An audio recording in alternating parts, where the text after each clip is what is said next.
O Senhor esteja convosco. Ele está no meio de nós. Proclamação do Evangelho de Jesus Cristo segundo Lucas. Glória a vós, Senhor. No 15º ano do império de Tibério César, quando Pôncio Pilatos era governador da Judéia, Herodes administrava a Galiléia, seu irmão Filipe as regiões da Itureia e Traconídete, e Lisânias e Abilene, quando Anás e Caifás eram sumos sacerdotes. Foi então que a palavra de Deus foi dirigida a João, o filho de Zacarias, no deserto. E ele percorreu toda a região do Jordão, pregando um batismo de conversão para o perdão dos pecados, como está escrito no livro das palavras do profeta Isaías.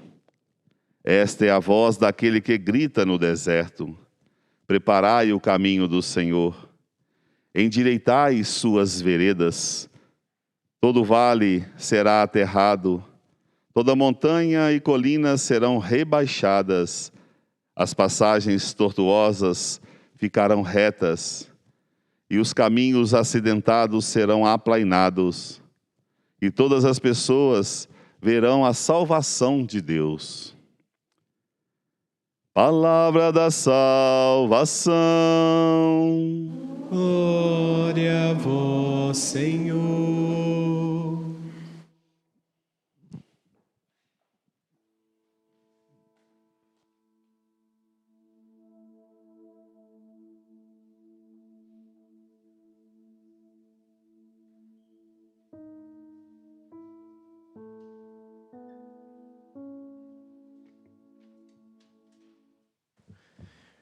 Reverendo Diácono Noraldino, vocês que nos acompanham pela TV Horizonte, pela Rádio América, pela Rede Minas, também pelo nosso canal no YouTube Uma Impiedade, vocês que hoje vêm de Igarapé para visitar o Santuário Basílica Nossa Senhora da Piedade, aqueles que vêm de tantos outros lugares, sejam muito bem-vindos.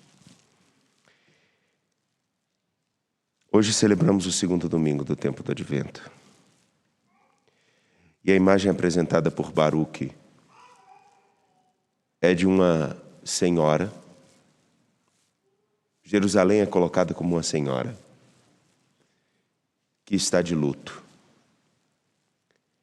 e está triste, porque seus filhos foram retirados do seu convívio. Triste e em luto,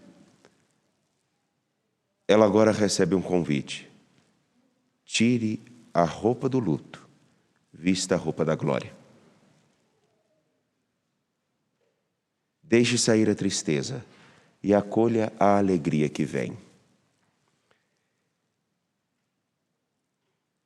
Essa imagem, ela tem um outro tom belíssimo. E eu estou fazendo essa introdução não à toa.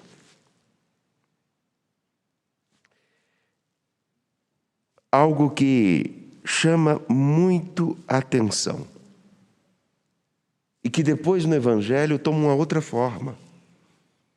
Eu acho que quer dizer muito para nós, se dermos espaço para aquele que tem pressa, porque Deus tem pressa. Ele pode inclusive respeitar o nosso tempo, mas Ele tem pressa. Para que aquele que tem pressa nos alcance logo. E alcance a todos logo. Acompanhem comigo.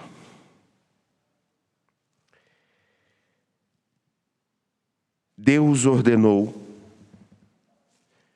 que se abaixassem todos os altos montes e as colinas eternas, e se enchessem os vales para aplainar a terra. Ou seja, todo e qualquer empecilho que pudesse dificultar a caminhada de quem deverá passar pela estrada, foram retirados. E o porquê?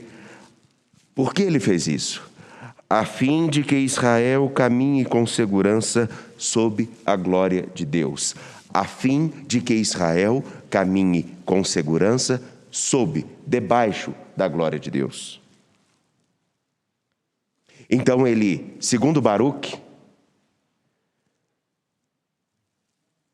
ele tiraria todo o empecilho para que o povo viesse logo, para que o povo retornasse logo. E retornar para Jerusalém não é só retornar para uma cidade. Retornar para Jerusalém significa retornar àquele lugar onde a gente nunca deveria ter saído. Retornar para o lugar que Deus preparou para cada um de nós. Retornar para junto dele. Porque na cabeça do povo, do tempo de Baruque, Jerusalém ainda era o lugar onde Deus habitava. Então voltar-se para ele, não só voltar-se para ele em direção, mas ir realmente ao encontro dele. E se alguma coisa pudesse impedir isso, ele, o próprio Senhor, se dá ao trabalho de retirar, porque ele tem pressa. Ele tem pressa de que voltemos para ele, ele tem pressa de que estejamos com ele. Por isso, Jerusalém, como uma mãe, pode retirar a sua roupa de luto e vestir a sua roupa de alegria. Porque os seus filhos voltarão e ela voltará a ter o seu esplendor. Mas isso não é somente para o povo a quem Baruque escreve. Isso também é para cada um de nós. Sabermos que, para chegarmos ao nosso Deus, para irmos até Ele, para ficarmos com Ele, só um empecilho existe. Um só. Porque se Ele próprio garante que tudo aquilo que poderia atrapalhar o nosso caminhar seria retirado, só existe um empecilho. E é aquele que Baruque alerta. Nós escolhermos voltar para Ele. Só esse é o empecilho. Eu escolher me dirigir até Ele. E não nos espantemos. Muitos escolhem ficar longe dele. Muitos.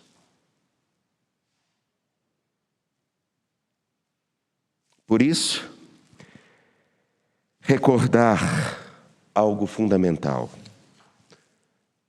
Sabem de uma coisa? Muitos ao longo da história escolheram ficar longe dele. Na sua história particular, me faço entender. Deus construiu uma história na qual Ele deixou traços do seu desejo imenso de nos salvar. E a salvação não é simplesmente nós não irmos para lá ou para cá. Salvação significa eu me encontrei com Deus agora, então, mesmo que tudo esteja tão difícil, porque eu sei que Ele está comigo, eu olho para a vida de frente.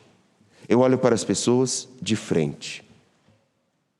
Posso ter medo, mas Ele não me vence. Salvação significa fazer com que a minha vida agora corresponda àquilo que eu sei. No fundo, a gente sabe a que Deus nos chamou a viver. Deus, como diz a oração eucarística, não fez esse mundo tão bonito e não nos fez com tantas capacidades simplesmente para brincar com cada um de nós.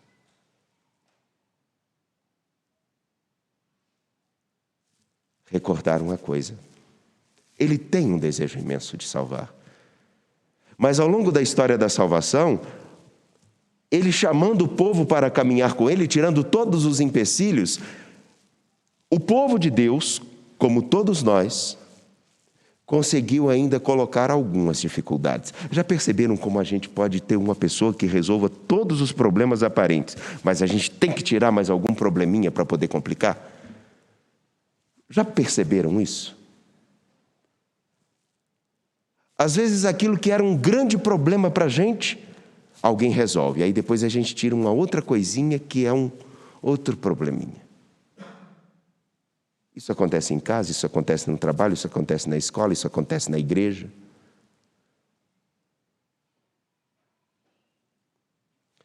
Parafraseando, é como a pessoa, podia pintar essa parede. Aí a gente pinta a parede. Pintou a casa toda. Mas eu não gostei muito dessa cor, agora eu quero colocar esse pilastra aqui de roxo. Acha alguma coisa para a gente sempre não estar satisfeito. A história da salvação abrange toda a humanidade, mas a história da salvação, como a história da humanidade, tem pequenas histórias, a minha, a sua.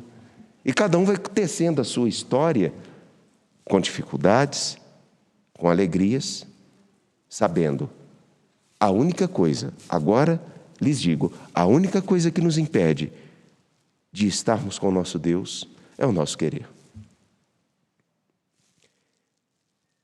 E ainda assim, até para isso, o nosso Deus dá uma solução.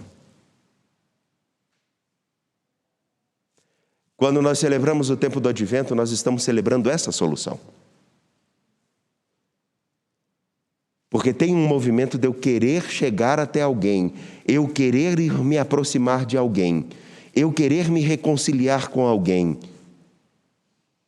Mas também existe um outro movimento tão importante, que é aquele alguém que quer se reconciliar comigo, se aproximar de mim, e ele se coloca a vir ao meu encontro. Se Maomé não vai à montanha, a montanha vai a Maomé.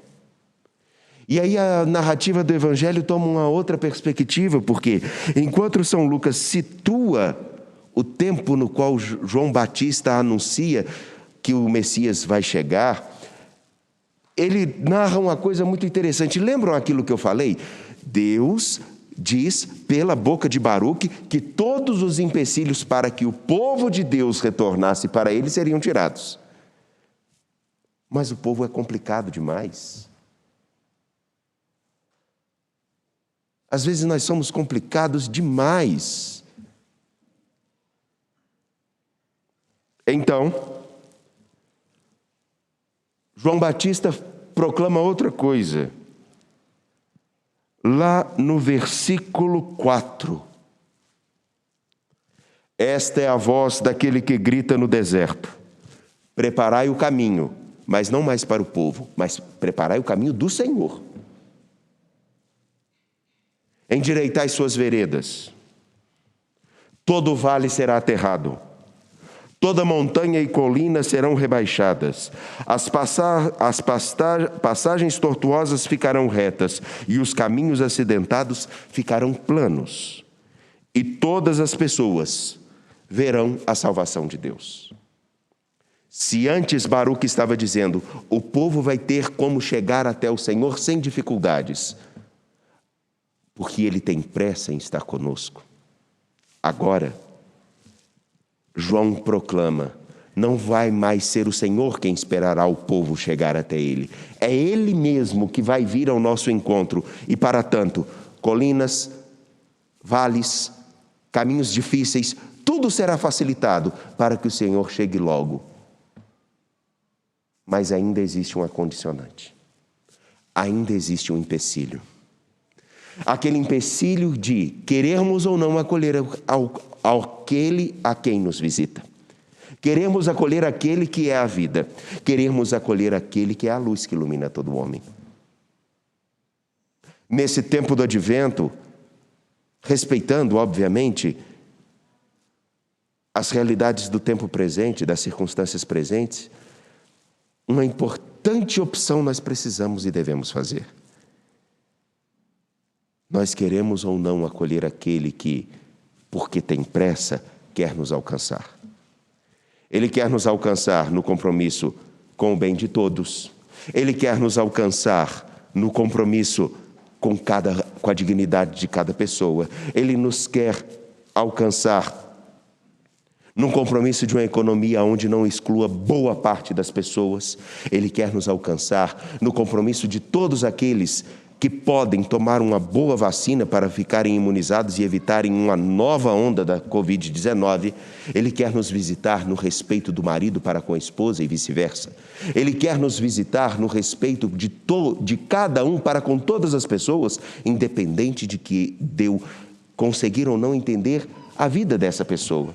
Ele quer nos visitar a cada minuto, em cada pessoa humana, em cada instante. Ele quer nos visitar agora. Ele quer nos visitar por aqueles que proclamam a sua palavra. Ele quer nos visitar em cada sacramento. Ele quer nos visitar na beleza. Ele quer nos visitar hoje. Porém, existe um empecilho. E é o mesmo que existia antigamente, porque isso não muda.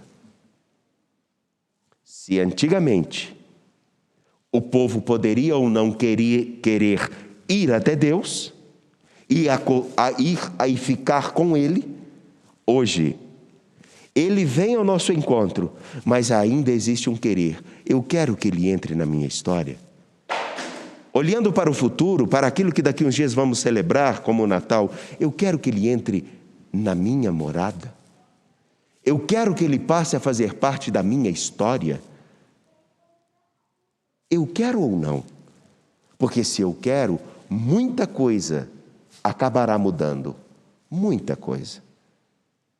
Mas se eu não quiser, Ele não vai invadir as portas da minha morada, Ele não vai invadir a minha história.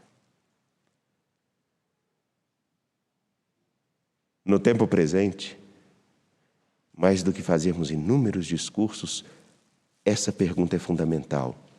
Você quer acolher a luz que é o próprio Cristo, na sua existência, na sua história, e acolher a salvação que Ele vem nos dar, e a salvação que começa agora, ou não quer? Porque quando eu quero uma coisa que eu quero muito, eu não faço todo o esforço para que ela aconteça. Assim é na escola, assim é no trabalho, assim é para conquistar um bem, assim é para conquistar um recurso, uma facilidade, às vezes um celular. Fazemos um esforço tão grande. Por que nós não fazemos o mesmo esforço para sermos cada vez mais um ser humano à imagem daquilo que Deus nos mostrou em seu Filho Jesus Cristo? Esforcemo-nos, porque Ele tem pressa. Ainda que Ele respeite o nosso tempo, mas Ele tem pressa. E eu tenho certeza, nós também. Creio em Deus Pai, Todo-Poderoso, Criador do céu e da terra,